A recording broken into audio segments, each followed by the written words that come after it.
How World War II really started. The Untold Story full cinematic historical script, September 1, 1939, 4:45 in the morning. The air along the Polish border hung thick with summer fog, clinging to the earth like a shroud. In the pre-dawn darkness, German soldiers of the Wehrmacht's 10th Army crouched in their positions, fingers trembling against cold steel.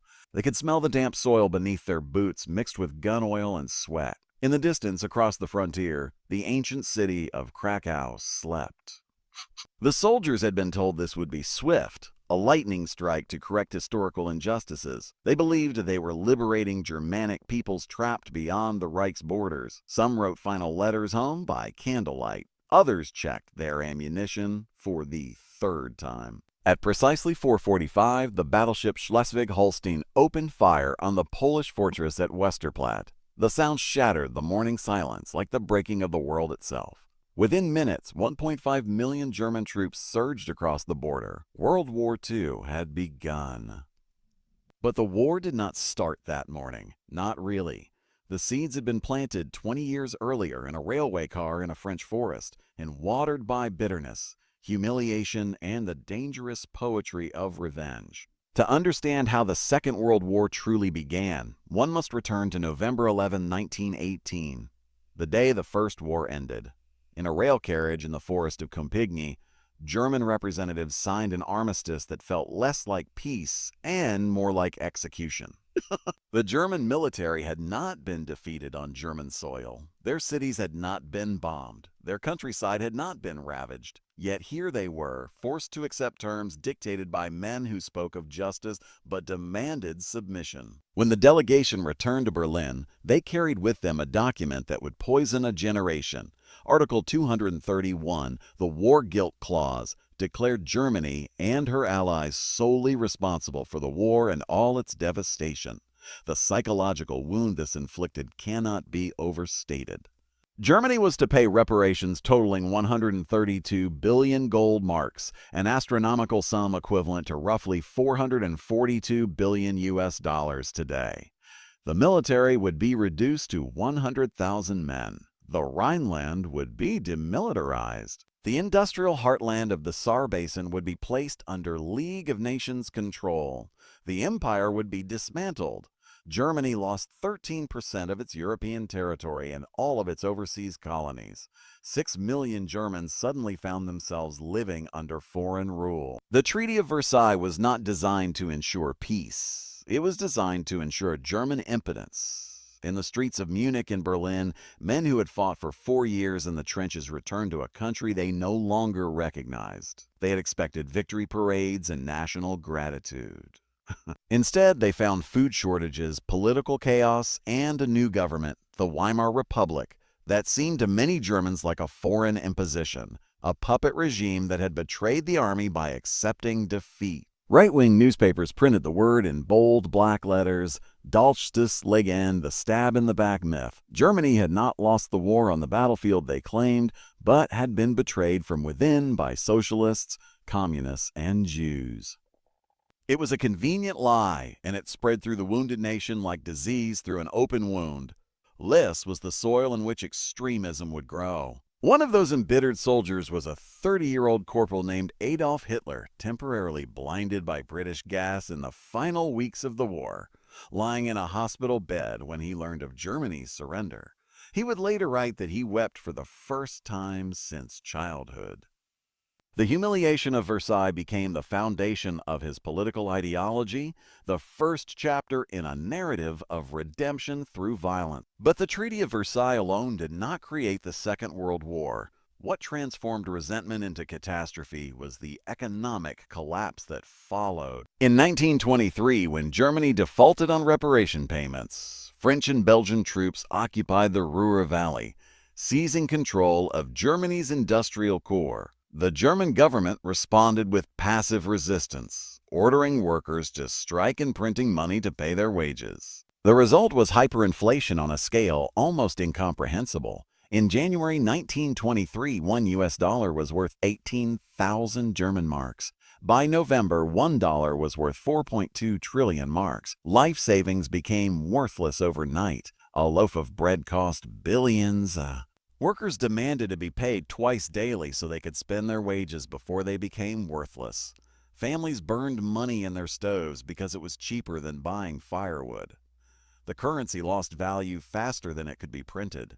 Photographs from the period show children building towers with stacks of worthless bills and women carrying wheelbarrows filled with cash just to buy groceries. An entire middle class, the backbone of democratic stability, was wiped out. The psychological trauma was profound. Though Germans began to associate democracy with chaos, weakness, and humiliation. The hyperinflation was eventually controlled through the introduction of the Rentenmark in late 1923, and for a few years, Germany stabilized. American loans poured in under the Dawes Plan, rebuilding industry and infrastructure. The cultural flowering of the Weimar Republic produced expressionist cinema, groundbreaking architecture, and avant-garde art. Berlin became a center of intellectual and artistic experimentation. But beneath the surface, the wounds had not healed, and then, in October 1929, the American stock market crashed. The global economic system collapsed like a house of cards. American banks called in their loans. German industry ground to a halt. By 1932, 6 million Germans were unemployed, nearly a third of the workforce. In the industrial cities of the Ruhr, men stood in bread lines that stretched for blocks. Young people who had never known employment watched their fathers sink into despair and alcoholism. The democratic government seemed incapable of responding. Political paralysis gripped the Reichstag as dozens of parties squabbled while the nation starved. Into this vacuum stepped the National Socialist German Workers' Party, the Nazis, with a simple, seductive message. Germany's suffering was not its own fault. It was the result of betrayal of the Versailles Treaty, of international conspiracies. And there was a solution: restore German pride. Aha! Rebuild German strength. Reclaim German destiny. Hitler's appeal was not mysterious. He spoke to the humiliated, the unemployed, the veterans who felt their sacrifice had been for nothing. He promised work, bread, and national renewal. In 1928, the Nazi Party won 2.6% of the vote. In July 1932, they won 37.4%, becoming the largest party in the Reichstag. On January 30, 1933, President Paul von Hindenburg appointed Hitler as chancellor, believing he could be controlled and used to stabilize the government. It was one of history's most catastrophic miscalculations. Within months, Hitler had consolidated power, outlawed opposition parties, and begun implementing policies that would reshape Germany into a totalitarian state. The Enabling Act of March 1933 gave Hitler the power to enact laws without parliamentary approval. The German state became the Nazi state. And the Nazi state had one overriding objective: to overturn the Treaty of Versailles and restore Germany to its rightful place as a great power. What followed was a calculated series of gambles that revealed not just Hitler's ambitions, but the fatal weakness of the international order established after the First World War. In March 1935, Hitler announced the existence of the Luftwaffe, the German Air Force, in direct violation of Versailles. The world protested, then did nothing. In March 1936, German troops marched into the Rhineland, the demilitarized buffer zone between Germany and France. Hitler had ordered his generals to retreat at the first sign of French military response. French politicians debated. The British urged restraint. The Germans stayed. Hitler had gambled and won. Each success emboldened him further and convinced him that the democracies were weak, divided, and unwilling to fight. In March 1938, German troops crossed into Austria and annexed the country in the Anschluss. The world watched. In September 1938, Hitler demanded the Sudeten territories of Czechoslovakia, claiming to protect ethnic Germans living there. British Prime Minister Neville Chamberlain flew to Munich and signed an agreement handing over the Sudetenland in exchange for Hitler's promise that this would be his last territorial demand. Chamberlain returned to London and declared he had secured peace for our time. 6 months later, in March 1939, Hitler's armies occupied the rest of Czechoslovakia, violating the Munich Agreement. The pattern was clear. Hitler's word meant nothing. His ambitions were limitless. But even now, war was not inevitable. What transformed Hitler's expansionism into global catastrophe was the twisted logic of alliances, ancient hatreds, and the fateful decision made in Moscow in August 1939. Poland stood as the last barrier between Hitler and the East, a country recreated after World War I from territories that had belonged to Germany, Russia, and Austria-Hungary.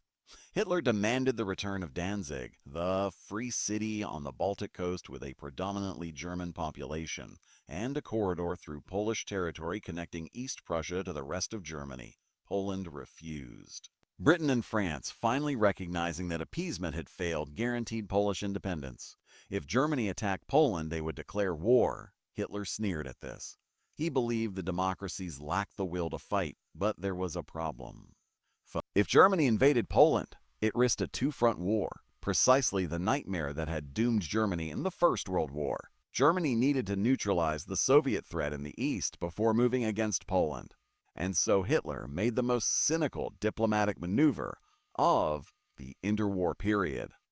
On August 23, 1939, in Moscow, German Foreign Minister Joachim von Ribbentrop and Soviet Foreign Minister Vyacheslav Molotov signed the Nazi-Soviet Non-Aggression Pact. The world was stunned. Nazi Germany and Communist Russia, ideological enemies who had spent years denouncing each other, had become allies. But the public pact was only part of the story. Attached to it was a secret protocol that divided Eastern Europe into German and Soviet spheres of influence. Poland would be split between them. The Baltic states would fall to the Soviet Union. Hitler had secured Stalin's neutrality by offering him half of Poland and a free hand in the Baltic region. Stalin, who distrusted the Western democracies and believed they were hoping for Germany and Russia to destroy each other, accepted. The path to war was now clear. With the Soviet threat neutralized, Hitler could strike Poland without fear of a two-front war. On August 31, 1939, SS troops staged a fake Polish attack on a German radio station at Gleiwitz near the border. They dressed concentration camp prisoners in Polish uniforms, shot them, and left their bodies as evidence of Polish aggression. Hitler addressed the Reichstag the next day, claiming Germany had been forced to defend itself against Polish provocations. It was all theater. The war had already begun. At 4:45 on the morning of September 1, 1939, the guns opened fire. German bombers struck Polish airfields, destroying much of the Polish Air Force on the ground. German tanks rolled across the border in three massive army groups, implementing a new form of warfare, blitzkrieg, lightning war. The strategy combined fast-moving armored columns, close air support, and coordinated infantry assaults designed to penetrate enemy lines, encircle defending forces, and spread panic. The Polish army, though brave and determined, was outmatched. Its cavalry units, the pride of Polish military tradition, charged German tanks with lances and sabers. It was an act of extraordinary courage and tragic futility. Within days, German forces had pushed deep into Polish territory. Polish cities were bombed. Refugees flooded the roads only to be strafed by German aircraft. The world waited for Britain and France to honor their guarantee. On September 3, after Germany ignored an ultimatum to withdraw, both nations declared war on Germany. But they did not attack.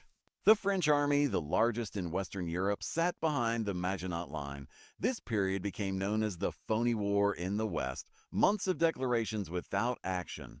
For Poland, there was nothing phony about it. On September 17, the final blow came. Soviet forces invaded Poland from the east, implementing the secret protocol of the Nazi-Soviet Pact. Polish forces, already reeling from the German onslaught, now faced a second enemy. The country was crushed between two totalitarian powers. By October 6, organized Polish resistance had collapsed. Poland ceased to exist as an independent nation, divided between German and Soviet occupation. The speed and brutality of the conquest shocked the world, but it was not the conquest itself that marked the true beginning of the war's horror. It was what came after. In occupied Poland, the Nazis began implementing policies of racial subjugation and extermination. Intellectuals, priests, teachers, and political leaders were rounded up and executed in what the Germans called Intelligenzaktion. The destruction of Poland's leadership class. Jews were herded into ghettos. The German concept of Lebensraum, living space, was being put into practice. Poland would be emptied of its people and repopulated with German settlers. The Polish population would be enslaved or exterminated. This was not a war of territory or resources. It was a war of ideology, of racial hierarchy, of a twisted vision in which entire peoples had no right to exist. For the soldiers of the Wehrmacht who participated in the invasion, many of them young men who had grown up in the Depression and been shaped by Nazi propaganda, the campaign seemed to confirm everything they had been taught. They were restoring German greatness. They were reclaiming lost territories. They were part of a historic mission to reshape Europe. The ease of the victory in Poland convinced Hitler and his generals that blitzkrieg was invincible. In April 1940, Germany invaded Denmark and Norway. In May, German forces swept through the Netherlands, Belgium, and Luxembourg, bypassing the Maginot Line and driving into France. The French army, considered the finest in Europe, collapsed in 6 weeks. British forces evacuated from Dunkirk, abandoning their equipment on the beaches. On June 22, 1940, in the same railway car in the forest of Compiègne where Germany had signed the armistice in 1918, Hitler forced France to sign its surrender. He had the railway car dragged out of the museum where it had been displayed as a monument to French victory. The symbolism was deliberate. The humiliation of Versailles was being reversed, one conquered nation at a time. But if the German soldiers expected vindication and glory, they were about to encounter something they had not anticipated: the limits of conquest. Britain, under Winston Churchill, refused to negotiate. The Luftwaffe launched a massive air campaign, the Battle of Britain, intended to destroy the Royal Air Force and prepare for an invasion of the British Isles. For 3 months, German and British aircraft clashed in the skies over southern England. British radar technology, pilot determination, and the industrial capacity to replace losses proved decisive. By October 1940, Hitler postponed the invasion indefinitely. It was Germany's first defeat, and it revealed a fundamental truth. Wars are not won by initial victories alone. They are won by endurance, resources, and the will of entire peoples. The soldiers who had raced through Poland and France with such confidence began to sense that something had changed. The war was not ending. It was expanding. In June 1941, Hitler made the decision that would ultimately doom the Third Reich. He invaded the Soviet Union. Operation Barbarossa was the largest military invasion in history. 3 million German soldiers, supported by over 3,000 tanks and 2,500 aircraft, crashed across the Soviet border on June 22, 1941. Hitler believed the Soviet Union was a rotting structure that would collapse under the first blow. He was wrong. The initial German advances were staggering. Entire Soviet armies were encircled and destroyed. Millions of Soviet soldiers were taken prisoner. By December, German forces stood at the gates of Moscow, but Moscow did not fall. Soviet resistance, ferocious and desperate, slowed the German advance. The vastness of Russia swallowed German supply lines. The autumn rains turned roads into mud. And then the winter came, the coldest in decades.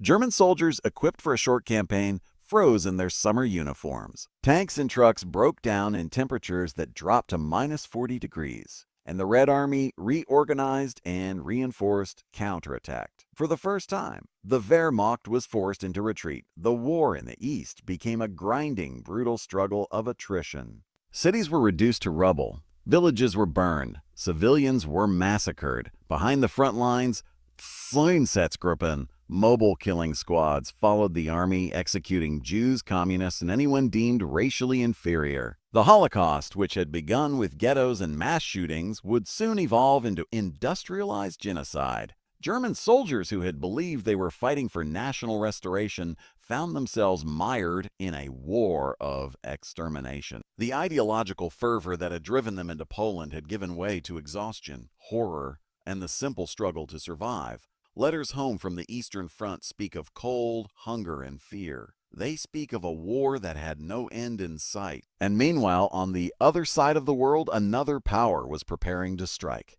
Japan, which had spent the 1930s expanding its empire into China and Southeast Asia, faced increasing pressure from the United States, which had cut off oil exports in response to Japanese aggression. The Japanese military, deeply influenced by doctrines of imperial destiny and racial superiority, believed that the Western colonial powers were weak and decadent. On December 7, 1941, Japanese aircraft launched a surprise attack on the American naval base at Pearl Harbor, Hawaii.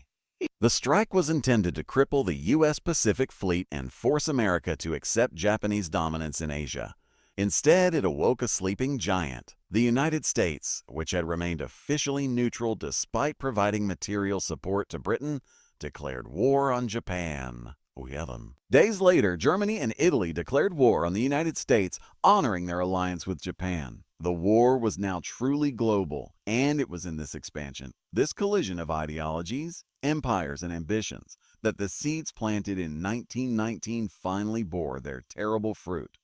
The Second World War was not started by a single gunshot or a single decision. It began with a treaty that humiliated a proud nation, an economic collapse that destroyed hope, and the rise of ideologies that promised redemption through violence. It began when democratic nations chose appeasement over confrontation, when alliances of convenience took precedence over moral principle, when cynical leaders traded away the freedom of small nations to secure temporary peace.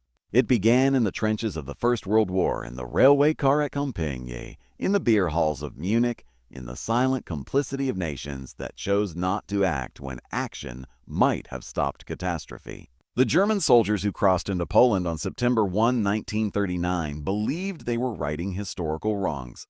They believed in the righteousness of their cause, in the inevitability of their victory. What they encountered instead was a war that would consume continents, kill over 70 million people, and leave Europe in ruins. They learned that conquest is easier than governance, that initial victory is different from ultimate triumph, that the arc of history does not bend toward the ambitions of tyrants. By the time the war ended in 1945, Germany was occupied, its cities flattened by bombing, its population starving, its ideology exposed as a nightmare of unprecedented evil. The Soviet Union, despite its victory, had lost 27 million people.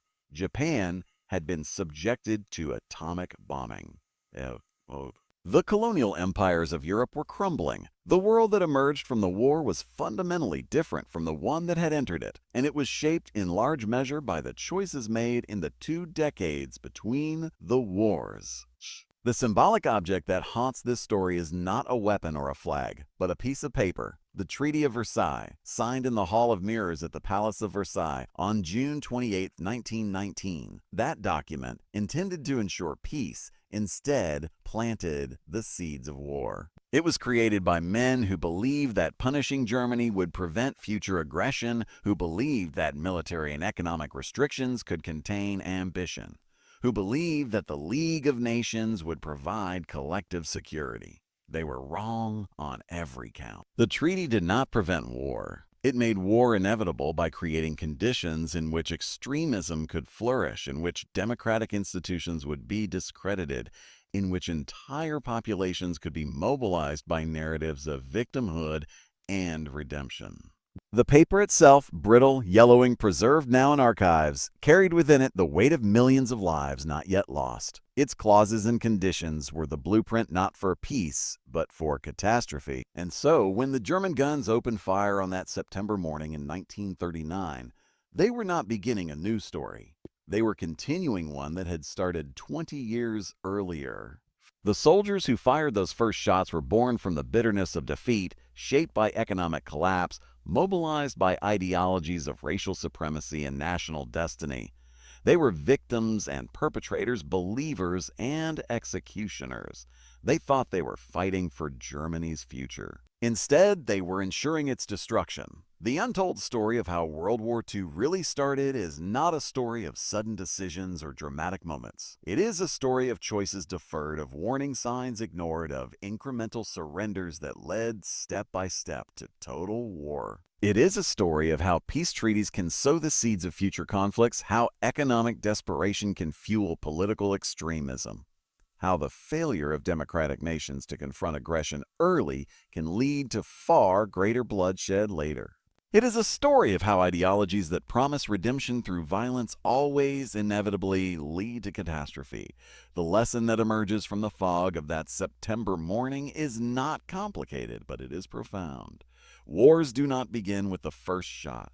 They begin with grievances left to fester, with justice denied, with the slow erosion of international norms and democratic values. They begin when nations choose expediency over principle, when they believe that their own peace can be purchased with someone else's freedom. They begin when we forget that the cost of preventing war is always less than the cost of fighting it.